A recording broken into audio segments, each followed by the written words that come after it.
ये इस सीरीज का पार्ट 4। अगर आपने इसके पहले पार्ट नहीं देखे तो उसके लिए डिस्क्रिप्शन में मिल जाएगी, वहां से जाके देख लेना। चलो तो पार्ट 4 को स्टार्ट करते हैं। पार्ट 4 की स्टार्टिंग में हम देखते हैं उसके बाद चोई टीम को अंदर जाने का ऑर्डर दे देता है और ये सुनकर जीवू घबरा जाती है क्योंकि वो चोई को पकड़वाना नहीं चाहती थी, लेकिन उसका फोन पहले ही ले लिया गया था और उसके पास वार्न करने का कोई भी तरीका नहीं होता। तभी ऑफिसर सिर्फ के अंदर अलग अलग जगह फैल जाते हैं।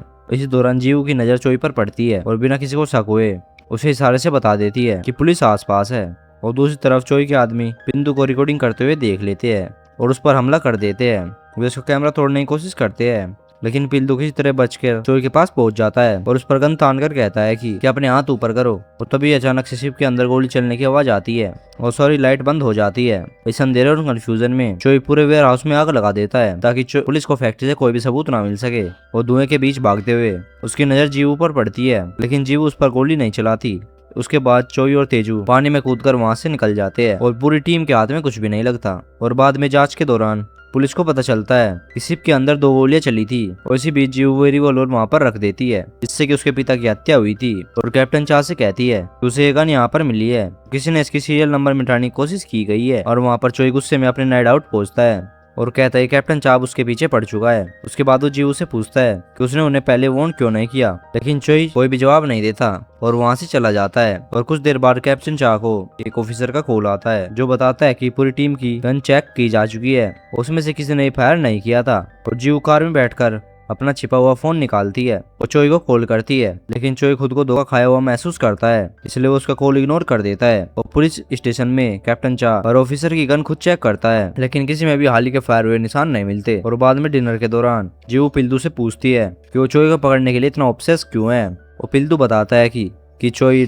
सबसे बड़े ड्रग सप्लायर में से एक है और उन्होंने हाल ही में एक एजेंट को भी मरवा दिया है उनके, इसलिए उसे हर कीमत में पकड़ना जरूरी है। और तभी एक और ऑफिसर टेबल पर आता है। उसके बाद वो थोड़ी दूर टेबल से जाती है और चोई को कॉल करती है और वो उसे वहां पर बताती है कि उसे इस रेड के बारे में पहले से कुछ भी नहीं पता था और मामला बहुत ज्यादा सीरियस था। कि उसके होटल के अंदर 3 छिपे हुए कैमरे लगे हैं जो कि उसकी हर मूवमेंट रिकॉर्ड कर जो कि सीधा डिपार्टमेंट में भेज रहा है। वो समझाती है कि उसके पास से वार्न करने का कोई और तरीका नहीं था, इसलिए उसने गोली चलाकर कंफ्यूजन पैदा की। और ये सुनते ही चोई होटल के तीनों हिडन कैमरा बंद करवा देता है। पुलिस स्टेशन में बैठे हुए ऑफिसर्स तुरंत समझ जाते हैं कि कैमरा का एसिज कट चुका है। उसके बाद वो कैप्टन चा को रिपोर्ट करते हैं कि सारी फील्ड गायब हो गई है और लगातार एक के बाद एक ऑपरेशन फेल होने की वजह से कैप्टन चा और भी ज्यादा बेचैन और गुस्से में होता है। और वहीं दूसरी तरफ सीजर्स और उसका पार्टनर बदला लेने के लिए अपने आदमी को इकट्ठा करता है और साइड आउट से निकल जाते हैं और सीधा उसी जिम की तरफ जाते हैं जहाँ पर कि 5 साल पहले वे ट्रेनिंग किया करते थे और जो कि आज भी चोई का होता है। तो सभी लोग चाकू से लैस होते हैं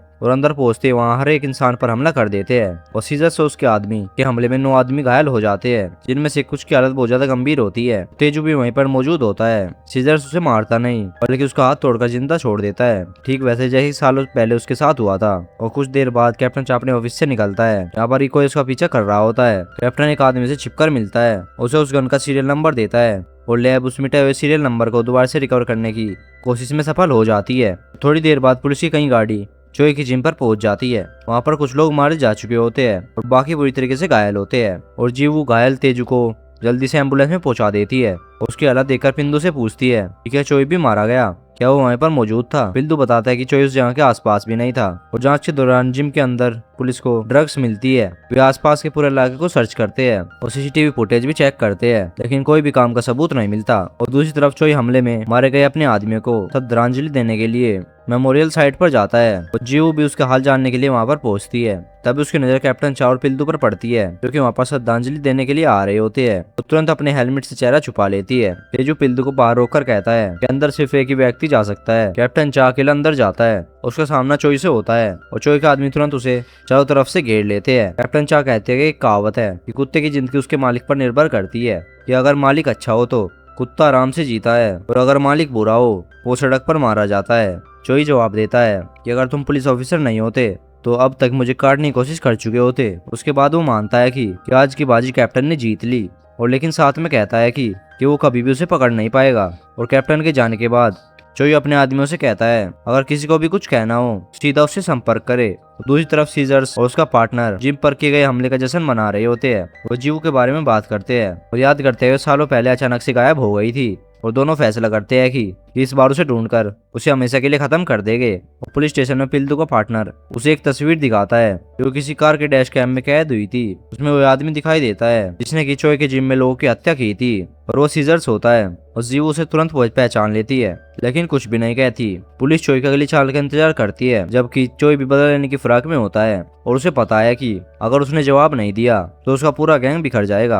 और कैप्टन चामांगू को छोड़ने का आदेश देता है और कहता है कि अब देखते हैं अब चोई क्या करता है। जीवू उसका विरोध करते हुए कहती है कि अगर दोनों गैंग आपस में भिड़ गए तो बहुत से लोग मारे जाएंगे। कैप्टन ठंडे लहजे में जवाब देता है कि अगर बुरे लोग मरते हैं तो उससे कोई भी फर्क नहीं पड़ता। और जीवू चुपके से चोई को मैसेज कर बताती है कि मंगू को छोड़ा जा रहा है और ये एक ट्रैप है। और चोई तुरंत तेजू को कॉल कर सभी गैंग मेंबर को वापस बुलाने का ऑर्डर देता है। वो कहता है कि कैप्टन उसे बेवकूफ समझ रहा है जबकि असली बेवकूफ वो खुद है।